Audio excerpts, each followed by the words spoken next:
Hey everybody, how you doing? AmpRepairGuy.com, 203-892-4119. Have a Heathkit sb-221, sent it in for repairs and modifications.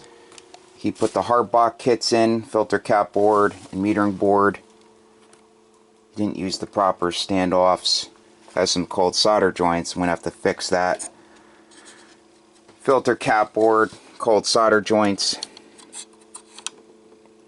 One of the caps was totally disconnected. They're slipping in and out. Please, if you don't feel comfortable doing this kind of stuff, just send it to me, please, because if this had slid out and grounded out against one of the screws up on the top or flashed to the side cover, I mean, that would have been really bad. Send it to me.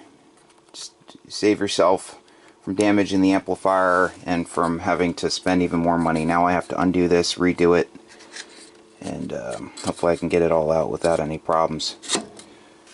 So, I always put the silicone around each cap. Oh, fucking bullshit. Okay, so here's the Heathkit sb-220. Did everything I usually do. The plate blocking cap, and you've seen all these other videos. Series glitch resistor. Waiting on a meter lamp holder. The lamp was corroded in it, and I couldn't get it out. Repaired the filter cap problem. Soldered everything nice. Put some silicone around each cap, slid them back in.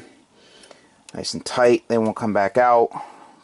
Fixed solder joint issues on the metering board. Lengthened that wire.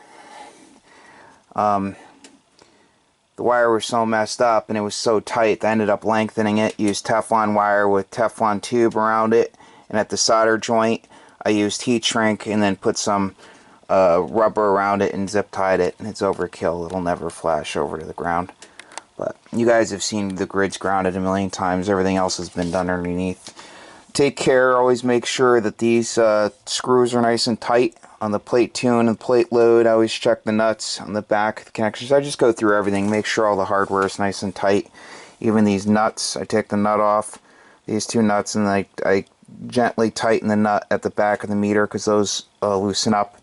That material shrinks over time. It's like a fiber washer, cardboard type, and these end up becoming loose, so I tighten those up. I just go through everything. I treat it like it's my own and some, you know what I mean? So this thing's good to go. Just gonna put that meter in. I checked it on all bands, produces full output, so she's all good. This one's clean, real clean. AmpRepairGuy.com. Please like, share, and subscribe. I'd really appreciate it. Take care.